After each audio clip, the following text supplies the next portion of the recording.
Good evening and welcome to the United Agenda. It is the 16th of December. It's 4 minutes past 9.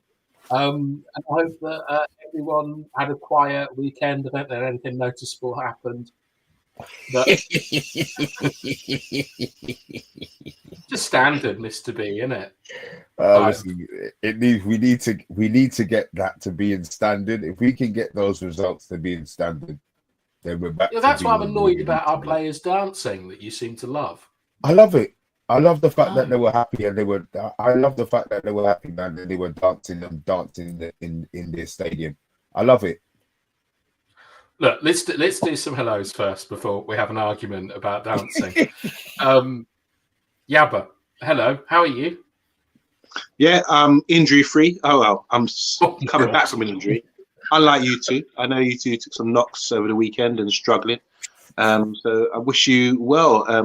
Sending healing powers to both of you. And Mr. B, I salute you. I was gonna ask you to show me how to take a throw-in.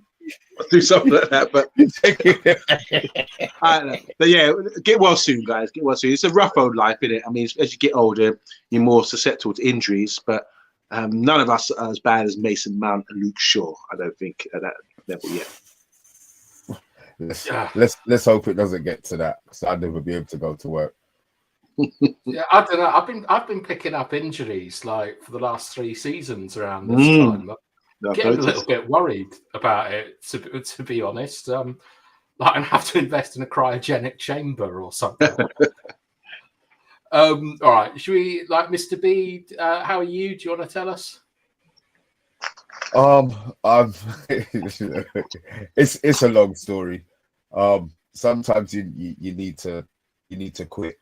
And I officially quit on the 14th of December, 2024 at 7 minutes past 4.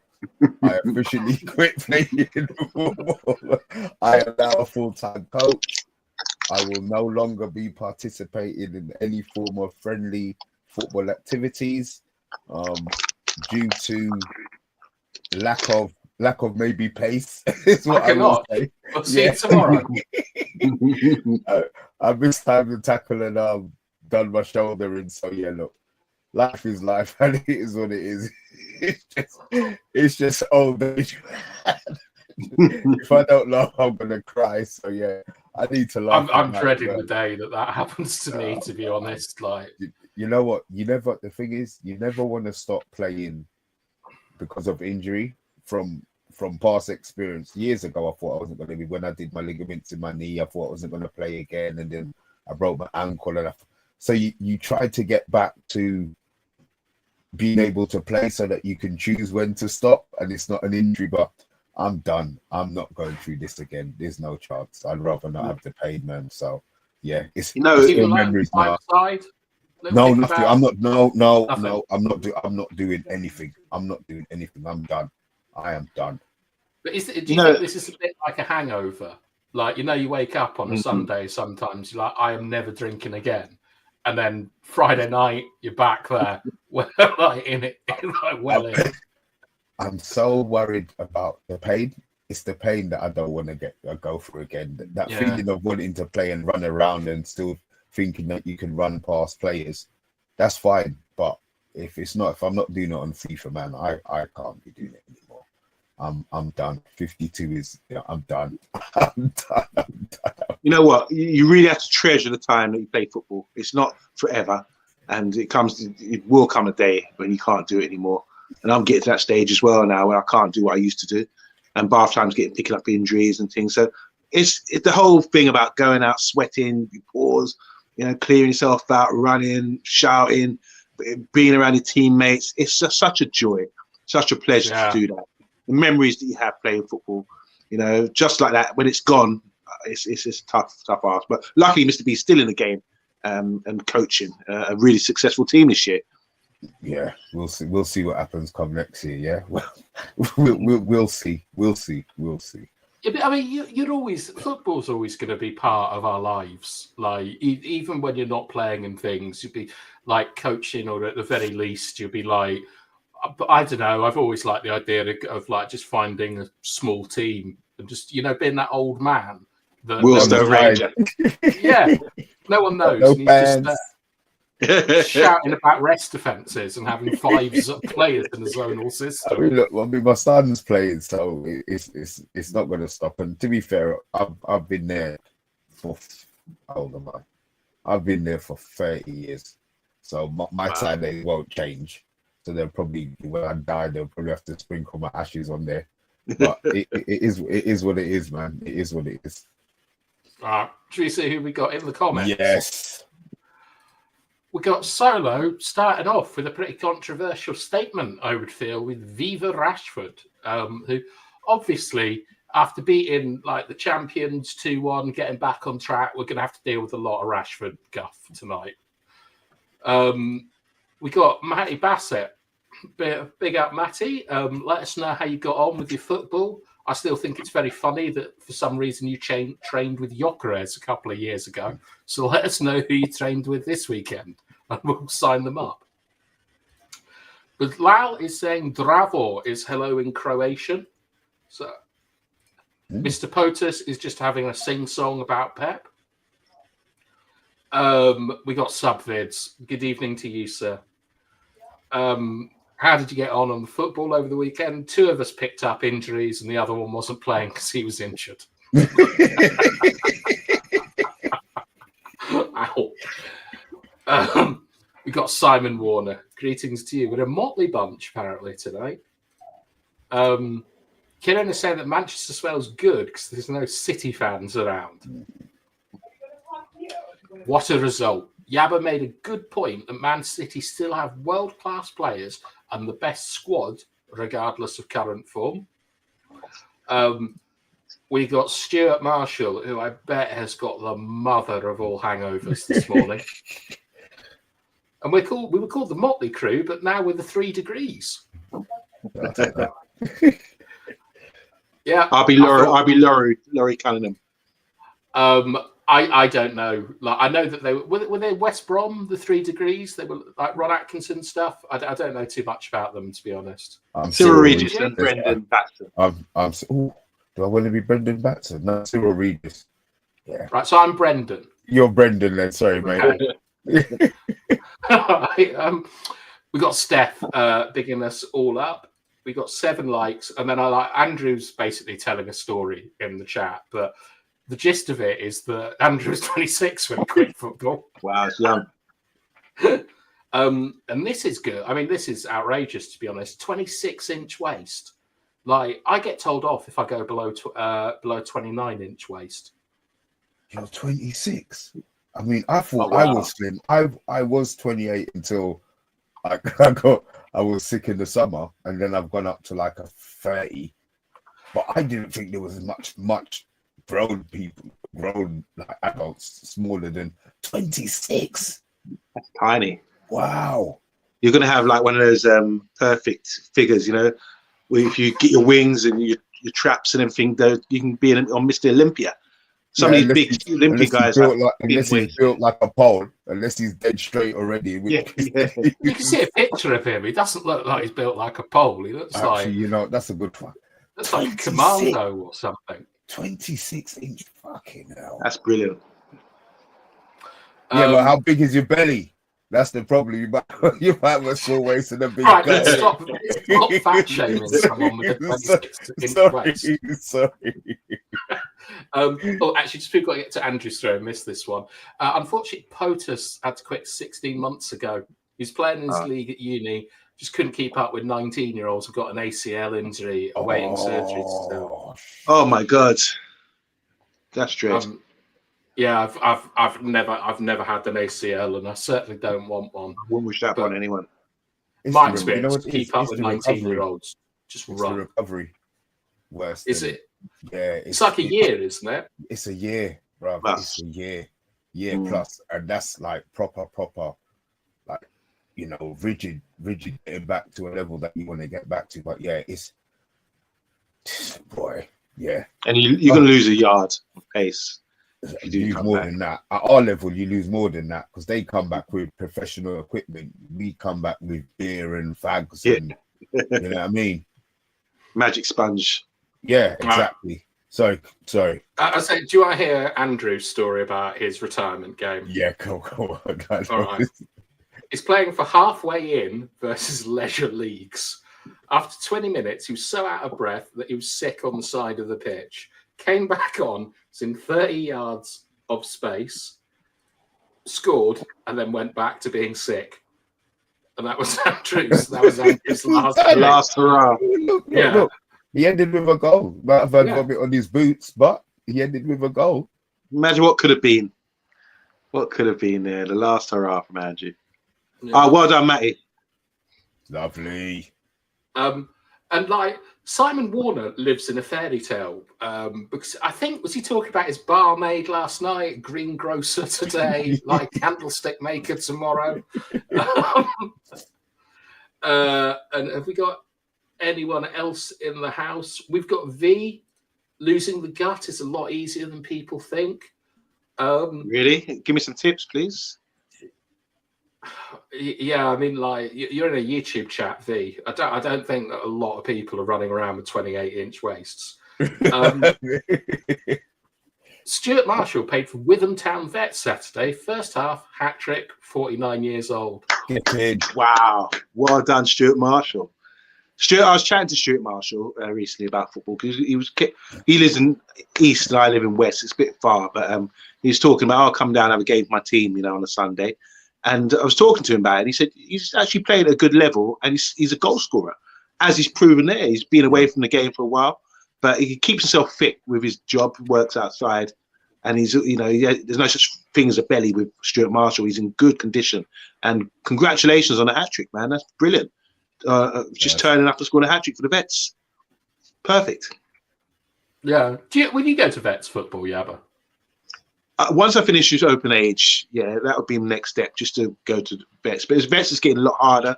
It's not strolling football anymore. It's getting really competitive. You've got 35-years in there coming straight from semi-pro, taking the Mickey out of everyone. You know what? I'll be honest. That is the most. At 35, you see that 35 to 40. Yeah, our club won everything. Our Vets team for 2 years, battered teams.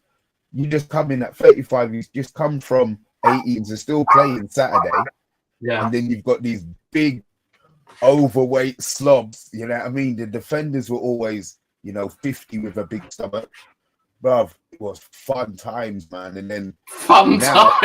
Yeah, it was. Because nah, man. I was off of Vets football. You're now that guy. You know what? I think it depends on what you want to do. If you know they're winning, then you'll do the Vets. But you already play on a Sunday with our Vets. Ours was Vets Sunday and our normal football Saturday. So it was easier to kind of switch things around. But don't they have a week off, Vets? Don't they play like once every 2 weeks? No, we played every week. Some teams do. So some do. I was like the team that asked me, which I'm going to be honest, I was insulted. They asked me like 4 days after my 35th birthday. Like, they were waiting. I think they must have seen that someone must have told them that they're at my drinks or whatever, and they said, "Oh yeah, come and play." But they told me that I can't remember it exactly, but it was only 3 games a month or something, and that I think that every other week was off. And I'm like, something like that. Like I may still be in open football in my mid-40s. I don't piss about running and worrying about what I eat all day to go and play Vets football. Come on. All right. We got Tyrone. One of the guys in our football group got an ACL around May. Still hasn't had his operation yet. He won't be 100% for at least 2 years. NHS. And we've got Katie Talks Rovers. Hey, stop right there. Big up Katie. Remember Katie I had on the channel? She participated in the quiz. Blackburn Rovers supporter. They're doing really well at the moment. They've won 6 in a row. They're climbing. They're right in the playoffs right now. So hopefully we can get you back on the show soon, Katie, and have a chat because you could be in the Premiership soon. it's looking really good. It's the best run since the 1990s. Guys, make sure you go and subscribe to Katie Talks Rovers. She's doing big things. She's the biggest podcaster for Blackburn Rovers, and we'd love to have you on the show one day. So big up to you, Katie. Love you. They still got the Venkeys at Blackburn? No, Katie would answer that. I don't know. I'm sure they won't. Look, I'm going to duck off and see if I can sort my internet stream out. I'll be back in a second. Just coincidentally, as we talk about Rashford. Okay. Bro, I'm back in a second. All right, we've got Canny in the house. I hope you're doing well. And Bart has appeared. We'll just say hello to Bart. Right. Okay. So the stories today, Yabba, are all about Rashford, and they're all very, very very contradictory, and so on. We've had an interview from Melissa Reddy on Sky. She has said that they looked at the market, see if there was any appetite in Rashford over the summer. There was none. Because of his performance and his off-field issues, no club is interested in him. We've had Mark Ogden say that with the financial situation, Mum's name's Hilda. What? Mum's name is Hilda. Hilda Ogden. Who's that? Yeah. Coronation Street. Oh, okay. Sorry, I don't watch it. Well, Hilda Ogden and her son have both said that basically there's like a kind of financial crisis with football clubs in Serie A, Bundesliga, and La Liga, and there's absolutely no interest from Rashford. A loan has been suggested to the Bundesliga in line with what happened with Sancho last year. And finally, and most hilariously, Barcelona apparently have made inquiries with the starting price quoted at about 40 million. So none of this makes any sense to me. It's all, as I say, contradictory information. What do you think that shows in itself? Well, for starters, I think the market's really bad at the moment. As we know, Premiership, they've got a lot of money. We're running things at the moment, best league in the world. And the leagues that usually stand up, have big clubs like Spain and Italy aren't really doing it right now, can't really afford these sort of wages or that price tag. Marcus Rashford, you expect, I think he's got a good reputation on the continent. So if you are looking at selling him to a side outside of the Premiership, you would expect a lot of suitors, but as you're saying, there doesn't seem to be much going on. I do suspect it's to do with his wages, not necessarily his form or outside issues that he's apparently had, with a bit of disciplinary things, not being professional. I also heard a whisper that maybe Arsenal could be interested in him as well, which I think would be the natural move to stay in the Premiership and play for a good club. We've seen Danny Welbeck, Silvestri sort of go there, but they're ahead of us at the moment. So it could be a good move. I could see it working out for him at Arsenal. But some of the Arsenal fans I've spoken to that are not interested are saying we don't want that sort of wage bill, and I don't think they like the idea of having a Man United player coming to them to play. I think we discussed this yesterday at bath time, and you sort of speculated with the information that we all got that he could be on the move. There could be something going on. But if we're publicly like this declaring that he's on the market, no one's going to come forward. That's how it works. Is no one's going to come forward. Right, we want him, because then there'd be a bidding war. Yeah. You just want to keep it low key. So if there is a club interested, I don't think we would know about it just yet. But at the same point, I don't think they would leak information that he could be leaving, or the manager would sort of air him out with Garnacho like that to start the ball rolling, I believe, unless there was some interest. So there could be a club that we're not even speaking about right now. It could be having behind the scenes talks to say, look, we are interested, but keep it low key. We would have a look at him in January or maybe in the summer. So teams like PSG, I think they could afford that sort of wage. Obviously, Barcelona, we know the guy, what's his name? The Spanish guy with the gums. What's his name? Olmo. Danny Olmo. Yeah, almost. So he signed for Barcelona, and I think it was a great move for him because he was a fantastic player for the national team, and he played brilliantly in Germany. He actually played in Croatia with Dora's beloved Dynamo at one point. He left Barcelona to play for them. That was his development, but he can't get a game. He's not even registered. So they need to get rid of a player to register him if they are going to register him. And then there's talk about maybe swapping Rafinha to bring him back to the north of England to Manchester as part of the Rashford deal. But there's a lot of speculation, but I don't think there's no smoke without fire. I think there is a club probably interested because of his stock. His stock is still high, and he is a valuable player. And you think about the pace and the highlights and what he can deliver. I think a lot of foreign teams will be licking their lips to the prospect of him being available. I've got to pull you up on one thing. Manchester United is Dora's beloved team, not Dynamo Zagreb. She will kill us, Yabba, if she heard that. We'd be Can we edit that out? Can we edit it out then? Yeah, we can edit it out. It'll be like that. I can't say that. I don't want my life to be Lacanos. Yeah, exactly. She'd be a great hit woman, wouldn't she? That'd be a catchphrase. Like dodge this in the Matrix. Like a match. Like Hasta la vista, baby. Yeah. Well, your internet is pretty good now, Mr. B. What would your catchphrase be in a? Mine. I'll just swear. It'd probably be F off. No, your blowhole. Something about your blowhole. That's a lovely one. I love that. When Mr. B says something about your blowhole, you better run.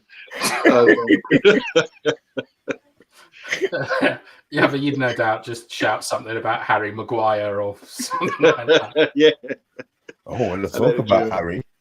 Well, it's interesting, isn't it? The sort of like the reversal in fortunes between Maguire and Rashford, where like Rashford, I mean, there can be one thing that we can say for certain is that the club are trying to move Marcus Rashford on. Like there's too much stuff coming out, and it's from multiple people, like left out of the matchday squad. I don't think that this is about kind of correcting Rashford's behaviour. They're definitely looking to ship him out, and I'm not sure if that can be done. But Maguire is having contract talks, looking to extend it. And Yabba, you're no doubt pretty pleased with this. But Mr. B, what are you happy for? Maguire 2026. The one thing about Maguire always said is that he's got a very, very thick skull. He's very strong-willed, and I respect that because the abuse that he got could have broken a lot of players. So he's come back, he's playing, he's not making the errors. It was the errors that were killing us. You used to see the slow, the back passes and stuff that he was making. So no, I have no problem. What I don't want him to be signing is on the 190 grand that he's on now. Club did it. Yeah, you want him to stay. He wants to stay, but don't be held to ransom.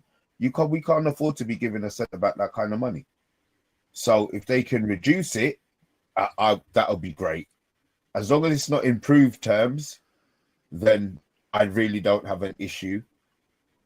But I just think 190 is a lot. So hopefully, he's not gonna want to go any higher. Maybe the club could extend it by, an extra year on a lower fee, because he's in there, he's doing a half decent job. So you can't knock it. Yeah, we expect there to be an error in him, but there's an error in every player. It's just that in some positions they're more magnified than in others. So no, I have no problem with Maguire staying. Yeah, I think he'll be getting a Varane deal, not on silly wages, like 100, maybe 125, 130 grand a week, something like that. 3-year deal. I love that. I don't have a problem with that. Does he stay for that? Do you think he's going to be? You don't think that he's going to have his chest out saying he wants to stay on 190? He's not taking a wage reduction. No, I don't think so at all. I think that you can say a lot of things about Maguire, and people do, but I think that he takes a lot of pride in playing for Manchester United. And he's happy to be here and things like that. He's next captain of the club, and he could be a future captain as well. We've no idea. They won't go back down that road. I can't see that happening. He's done it once, and look how his form dropped off. He's no longer captain. He just has to concentrate about playing, and his form. He doesn't need that. He doesn't need a headache, I don't think. Yeah, but I mean, we don't really know about Amorim's style and things, and on the continent, in my experience, the manager doesn't name the captain. It's the players basically just elect a captain, and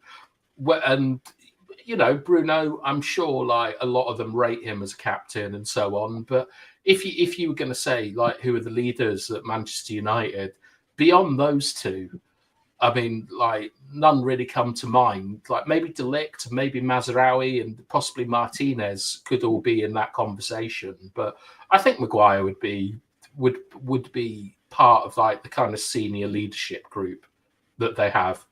But I don't know. I mean, I just think about Rashford, right? I can't believe that Ineos are being this dumb if they don't have a buyer.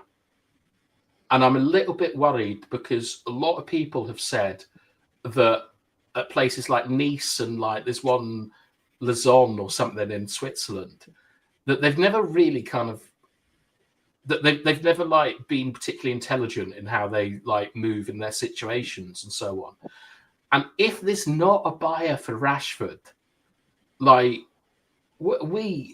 might get to a point where we loan him out for the rest of his career and subsidize his wages and so on.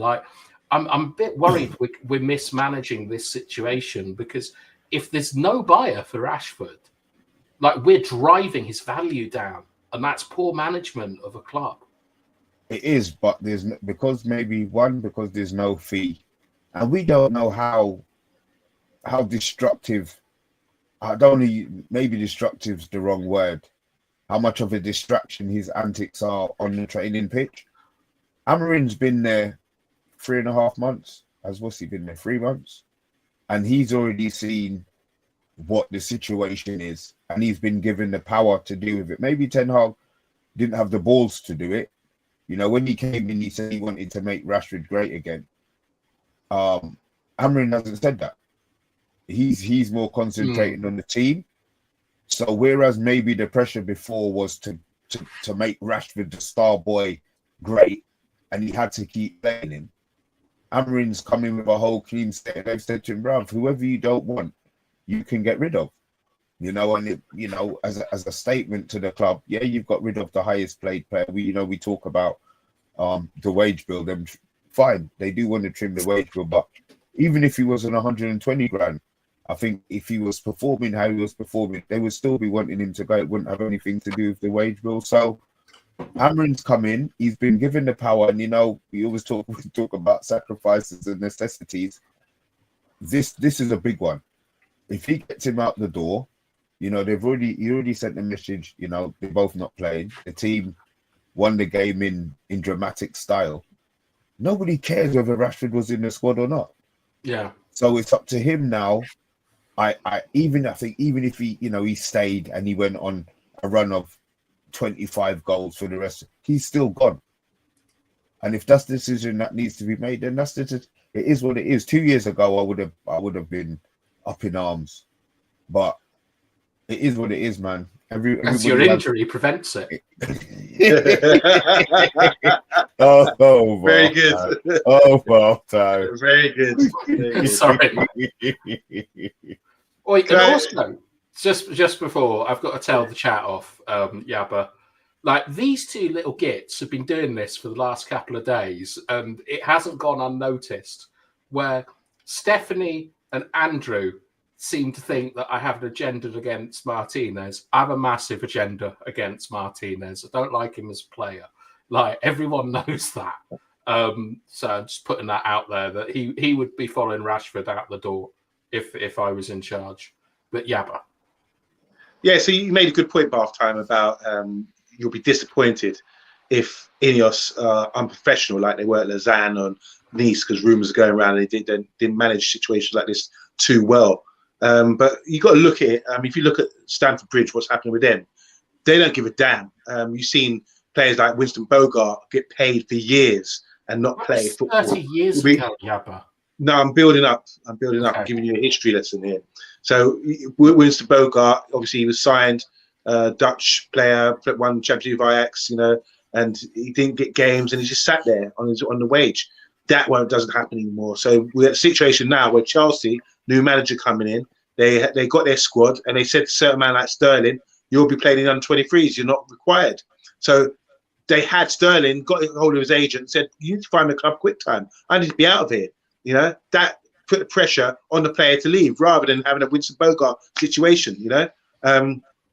So I think with Rashford, if you look at what's happened at Chelsea, I think it's important to say, yeah, we don't, we're looking to sell you, and make that clear, and then hopefully the player will be prompted by that to say, right, I'm going to look for a club. So maybe he's in talks with his agent right now, saying, find me a club. It's time for me to leave, because they've made it clear that I'm not required. I wasn't involved, I was watching from a TV like we were, the Manchester derby, and putting in nice Instagram messages saying, yeah, hooray the lads and that kind of thing. But you're not part of the squad that day. And when, if we would have lost, I think he was hoping, that's why I think that sort of the comment about, yeah, hooray the lads. If that was me and I'm thinking about myself and not the team, I'll be thinking, what, you didn't play me in Garnacho?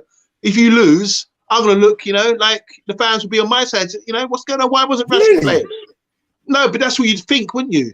You'd think, all right, I wouldn't mind probably getting a bad result here because it might reflect badly on the manager for dropping me. But it backfired because you won. So Rashford's really under it right now. I think he's a Manchester lad. He's done well since he's been here, but I think it's just gone on too long. And I think I trust the club, their decision making. It's the method of it, whether we get a transfer in January or whether he goes in the summer. I think that is the main goal for him to leave and try to get some money from him because he's a free.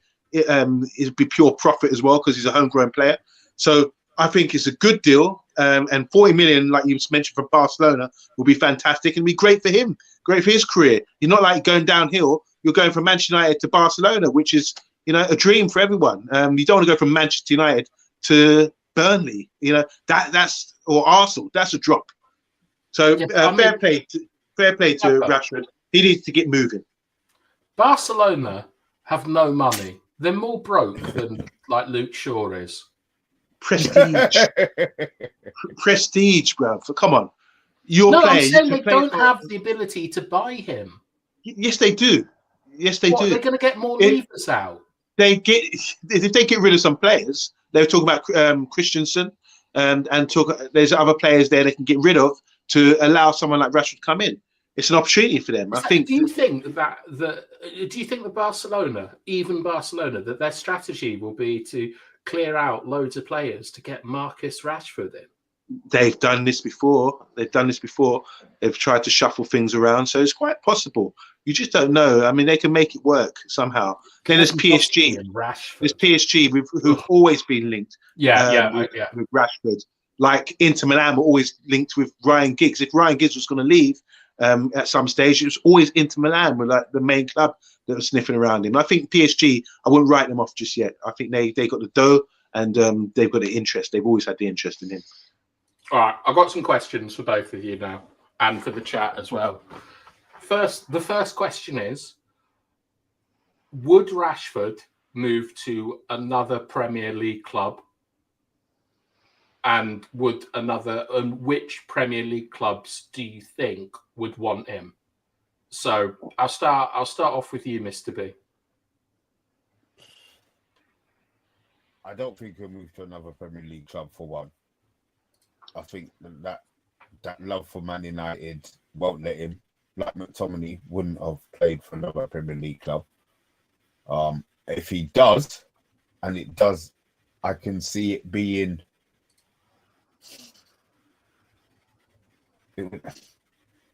See, I would have said Newcastle, but they don't need Rashford. But I can see it being Newcastle. I can see him going to a Newcastle. I would have said Villa, but Emery's not stupid enough for that.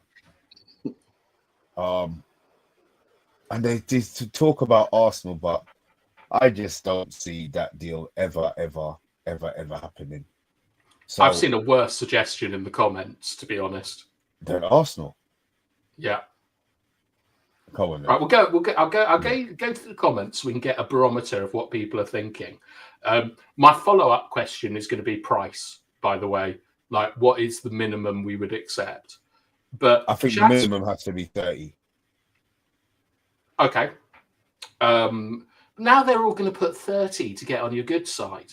Like they give a shit. Yeah. Well, Chat Sport just says yes, that he can see Rashford going to another Premier League club. Tyrone agrees, thinks Arsenal. This is one of the worst shouts I've ever seen. Newcastle, Liverpool, or Chelsea. I mean, Newcastle and Chelsea, Simon. Possibly, but Simon, Never come. Jesus Christ. I mean, even put it this way, even Bart didn't put that in. But he said that Rashford's back up to Gakpo would be nice. I quite like this one from Bilal. Imagine going from Messi to Rashi. Stuart is just straight up saying he wouldn't go to another Premier League club. Chatsport is suggesting Arsenal, Chelsea, maybe Newcastle on lower wages. Got shouts of Arsenal and Aston Villa. Steph is saying he's a mercenary. Of course he would. PSG, come get your discount star player, says Matesh. You're doing well, Matesh. Andrew,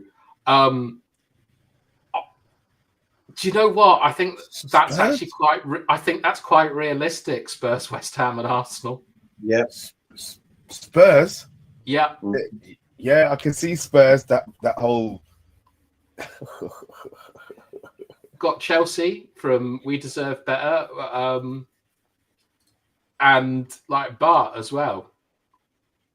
He can't see Rashford going there because they have a billion players who can play on the wing. Arsenal Villa from V. Oh, I'd love a swap. I'd love a swap deal. Get Danny Welbeck back. Swap Villa. Swap. He's not talking about no fee, nothing. Just a straight swap. Like Count Swapula. He's going to go for nothing, says Andrew. Oh. What else have we got here? Southampton, says Bilal. 20 likes. Tottenham. Napoli. McTominay wouldn't have it. We need Marcus Aurelius, not Marcus Rashford. Someone's been watching Gladiator, and it's not just Rasmus Højlund. And Johnny, hello, Johnny. Let him go Spurs or Arsenal. God blimey. And then Paul Warner with a very scary mask on that is actually from Gladiator, I believe, as well. No Premier League team will touch him. He has to go abroad. Canny is saying Chelsea can come, considering how Sancho is doing. Imagine Palmer, Rashford, and Sancho.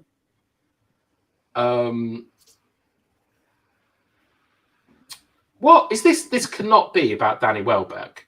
I watched Brighton game yesterday. I want to see what Bath saw in him. He's absolute crap. Danny Welbeck is a legend. Apparently, I got a shout out in Gladiator 2. I hope it's about rest offences. Right. Yabba. First of all, do you think, I know you've said that Arsenal have been touted. Do you think at this moment, say January, do you think Rashford would go to a to a Premier League club? Yeah, I'm saying I think Arsenal would be an ideal club for him. That's number one choice. They're a high-flying side, a good side to play for. I remember Danny Welbeck was saying the same thing. He left Man United to go to Arsenal because of the way they play football. Most neutrals, second team, because they play great football. This is a really attractive side for many years now. Whether it's under Wenger or moving on to today's era, they're still a top side. So I think he'd do really well there with their style, and he'd give them a bit more penetration with pace. And he'd be well suited. And obviously, he's done the damage against Arsenal as well a few times, so they know all about him. Other than that, I think Tottenham would be a good fit for him. Chelsea, I don't think would be interested with their new manager. I don't think he'd be looking for someone like him. They've got so many great wide men at the moment. So beyond that, Newcastle could shout, said Mr. B. I did consider that, but I don't know about their finances and whether they could afford him. But it would be a good move. He'd be a legend up there as well. He'd replace Gordon, surely. Gordon gonna move. I don't think he would. This is what I was thinking about. Would he? You've got to go somewhere where there's a place for him. We see what happened with Mbappe. They bought Mbappe in Real Madrid because he was like one of the most highly touted players in world football. But he's struggling to fit in. You know, they didn't consider the possibilities of where he's going to play. He's never on. Kind of. So talk about price as well. I think, look, to be honest, with the way we're moving, we're going to have to accept something like 30, 40 million for him. Yeah, but do you think, like, with like, my understanding is that Liverpool's big signing this summer is going to be to try and get Gordon out of Newcastle, and this is beginning to make a lot of sense to me now. Like Rashford, he'd love Top Palace. It's a very overrated club, to be honest, but Newcastle would appeal to him. Like they've got funds, they've got a place. They would need to replace Gordon with a sort of big name. The Geordies would probably get on side with Rashford at the start. I don't know. There's a lot. I think that there's a lot of interesting parts of that deal that make me think that he could do it. But it's just, I think that Rashford has made such a song and dance over the years about loving United, about Sorry? They all do, though, don't they? Once they play for them, and then yeah, but I think Rashford that has kind of shown it a little bit when he was younger. Like, is in the same way that Kobe Mainoo did, he turned down approaches from other clubs to stay in the academy, and Rashford was never a star in the academy.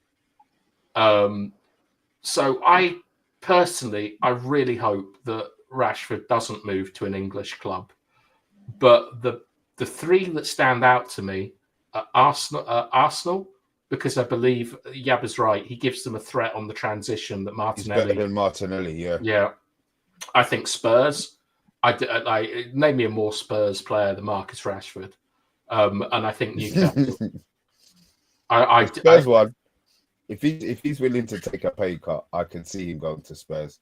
In Ange's formation, where he wouldn't have to do any form of defending, it might work for him. Yeah, I mean, he feels like a Spurs player to me. Like, I can see him in the white kit, and you know, he'd like living in London. I would imagine, like, you could see it as sort of opening up like a new world for him. The same with Newcastle. Like, you know, maybe the Northeast isn't for Rashford anymore. I just really don't want him to go to a club, because I've never been on side with him, but he is an academy boy, and I hate it when I see them playing for, you know, in England for other clubs. It annoys me. I don't think they should be able to live without Manchester United and have to do what McTominay does and go and go to Italy. Right. What did you both say 30 million? Yeah, I would like to think we could get 40. I just don't think anybody's paying that. So I think it would have to be 30. I think the fact that 40's come out, you know, kind of that they'll take, you know, maybe they'll do a 32, 33. He's in a goal, Yabba. By the way, West Ham scored a penalty in the 80th, or 5 minutes to go before the game finished against Bournemouth, and they just scored a free kick, Turkish dude from about 35 yards. Top bins. Bournemouth did, yeah, equalised. Fantastic. You know, free kicks, you need them to go up and down. There is a range where you can actually score them from. This is down the middle, but if it's too close to the goal, I think it makes it more difficult to get up and down. This was a nice range. Why am I talking about free kicks? We've got expert on free kicks, set pieces, half time. Don't you think? Yeah, well, this I used to watch a video a lot that my dad gave me, and you'll like this, Yabba, because it's from the 80s. A very famous free kick taken Wembley by a Dutch player. Ronald Koeman. Yeah. That wasn't at Wembley. It was in 1993. No, okay, sorry. Yeah, it was in the World Cup qualifiers for '94 World Cup. It's when David Platt got dragged back, and then Koeman went on to score a free kick, which he dinked over David. Just hardly a run up, just dinked it over just outside the box. It was really like up and down.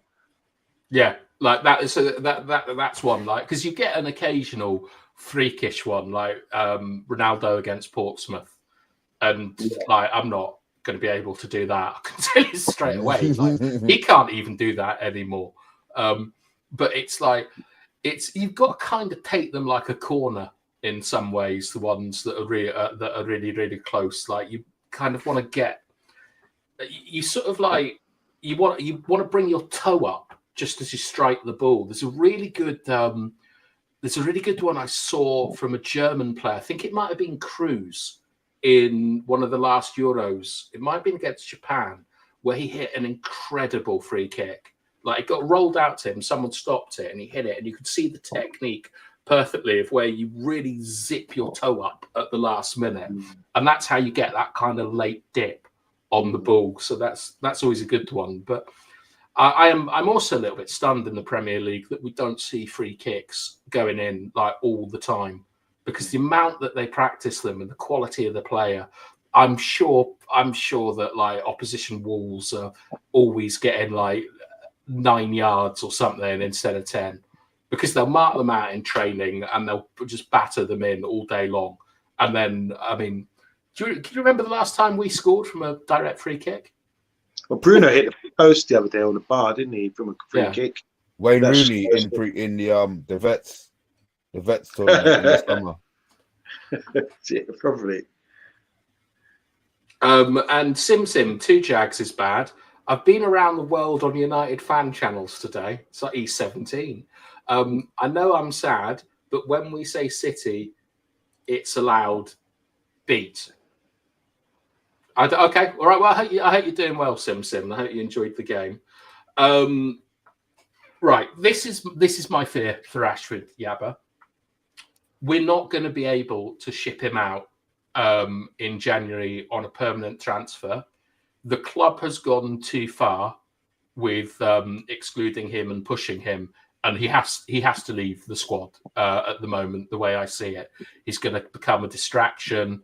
Every time he plays, it's going to be an issue. Like the road has been run, I think, for Marcus Rashford.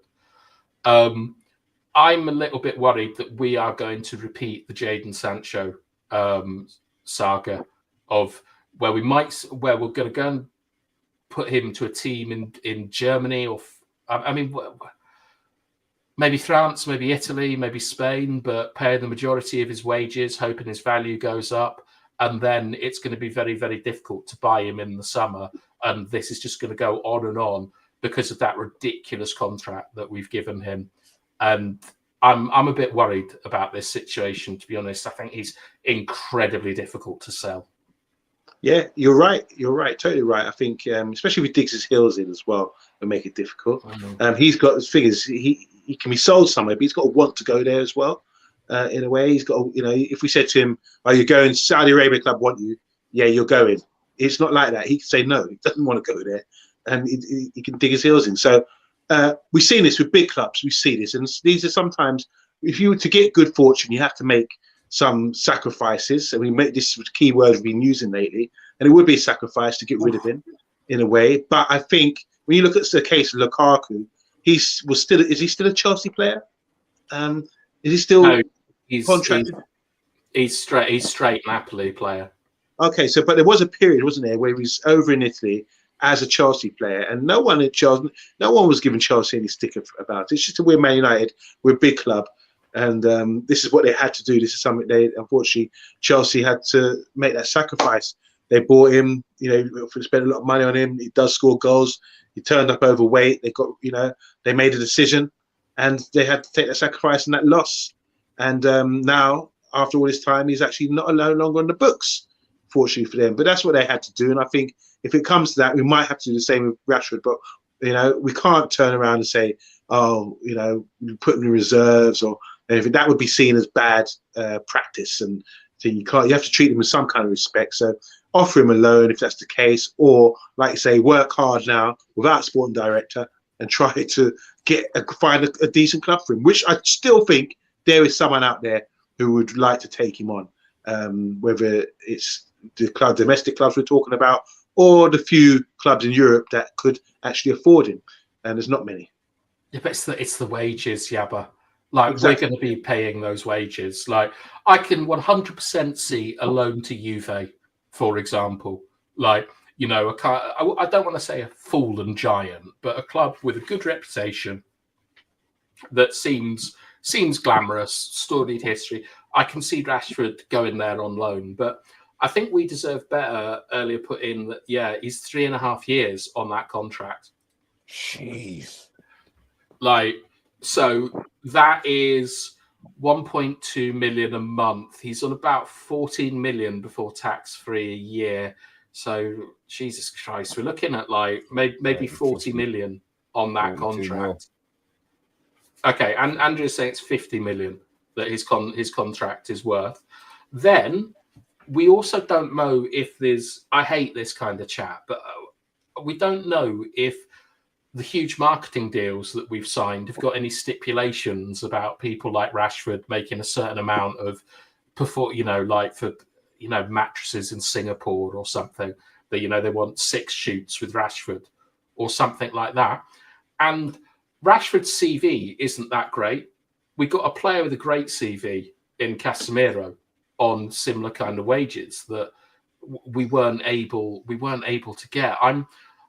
My concern at the moment is that the story that I can see happening is very, very similar to Tevez at Manchester City, where I think, did Mancini exile him for some reason? Do you remember that? No. He was told he wasn't allowed to train with the first team squad and all that stuff. They couldn't sell him on.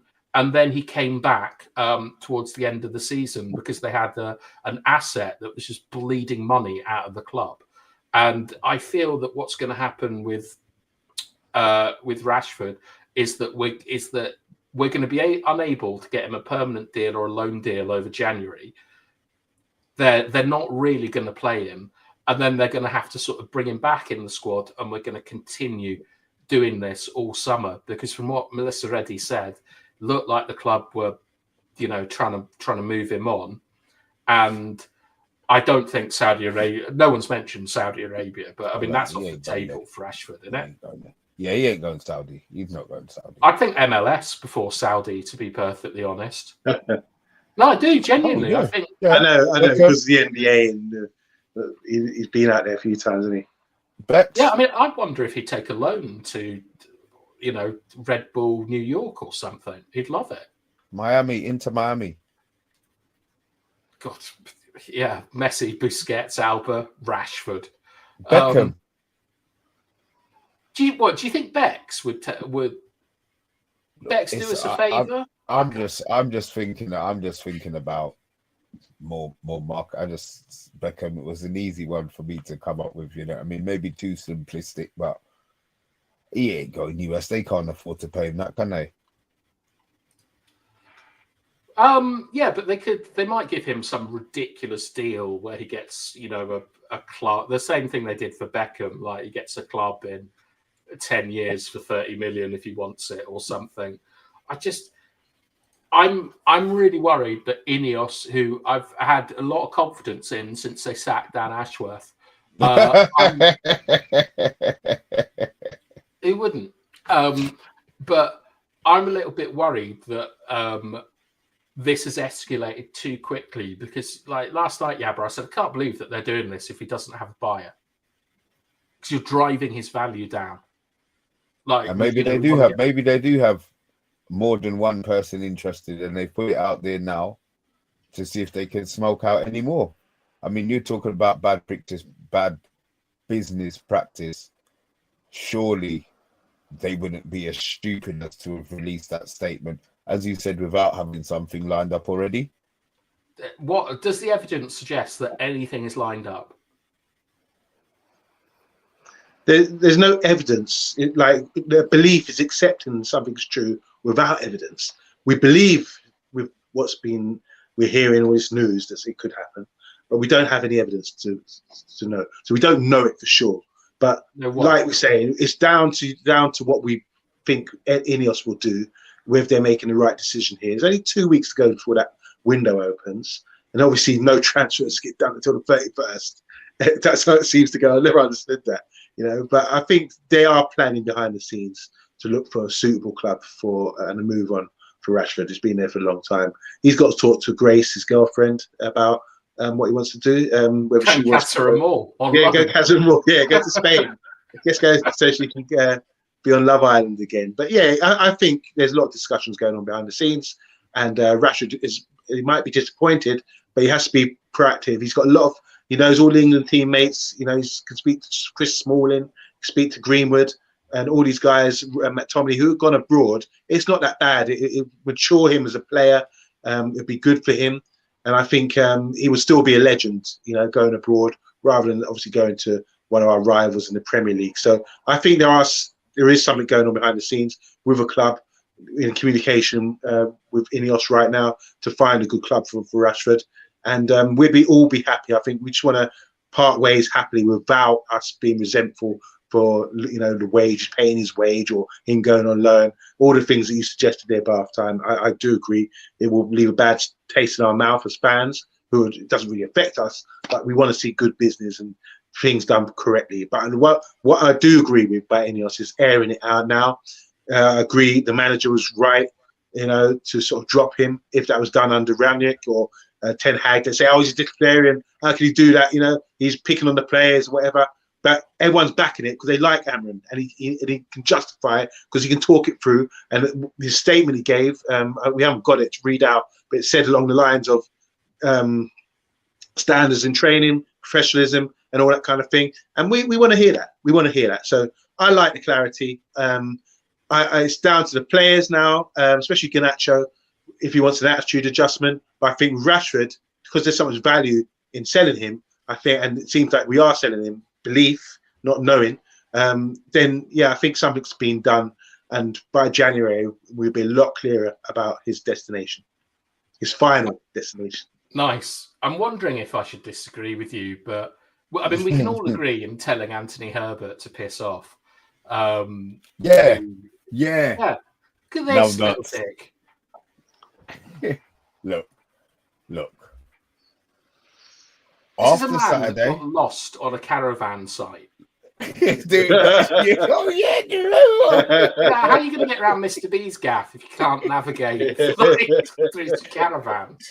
Yeah, London's a big place, mate. London's a big place. We ain't got no donkeys as road signs down here, mate. I tell you, tractor boy, bloody cheek, Anthony. That's it, Anthony Sherbert. Give it to him, guys. You have permission. We don't normally want abuse in the chat, but Anthony's allowed to do it from time to time.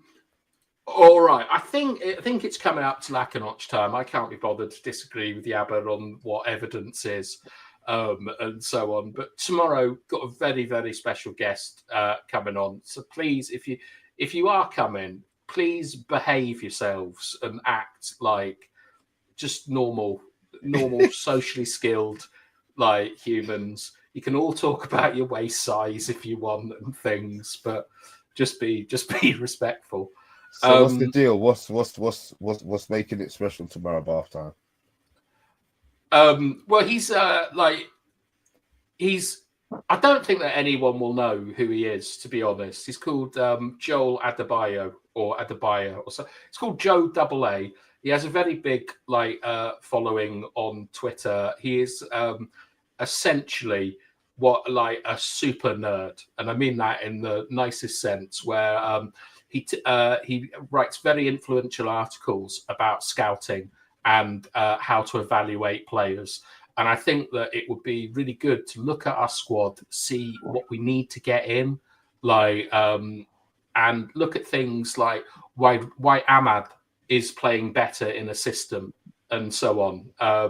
I'm a big fan of him, and I hope that all of you are as well. But that'll hopefully be our guest tomorrow. You never know. He's agreed to, but God knows. True. But I mean, considering it's the festive season, he's going to be our first Joel. Right, Yabba, can you get all of these out now? God. I don't want you embarrassing us. Thank you. If there's any more shit ones you need to get, please get them out now. If you think of any more before tomorrow, save them till Wednesday. Yeah, like any Billy ones you want to get out? No, I'm done. I'm released it all now. You know, he's gonna come up with something. I know he's gonna come up with something. You're gonna come up with a jean jacket with no sleeves on tomorrow. You know? I'll tell you. Like Billy Joel, Uptown Girl. Yeah. God. Or a blonde wig. Oh dear. Yeah. Just, seriously though, Yabba, keep him to yourself tomorrow. We want to. Seriously though, if you're being serious, raise your hand, Mr. B. You know, raise your right hand. Yeah. I solemnly swear. You know, up for this shit. Well, it's all right. Karma. I'm just thinking about karma, man. Don't worry. Yeah, but that's in the next life, not in this life. Right, lack a notch, guys. It's lack a notch from me. Lack a notch from me. We've done it the wrong order. I go first, then it's Mr. B, then it's you, sorry. And also, Dora, if you're watching, I saw your comment, but we just can't put filth up on our screen. She was swearing about people and so on. That's very unlike Dora swearing. Oh my God. Maybe her parrot was in control of the keyboard or something. I don't know. Or a mule. Oh God, I'm up for banning POTUS, to be honest. Why did Mr. B bring a ladder to the Christmas party? Because he wanted to reach elf improvement. Yeah, good. You've got your shit one out as well. That's good. Everybody else, Wednesday. Where's Bilal? All right. It's a lack a notch from me. Yeah, the lack a notch from me. Lack a notch from me. Thank you, guys.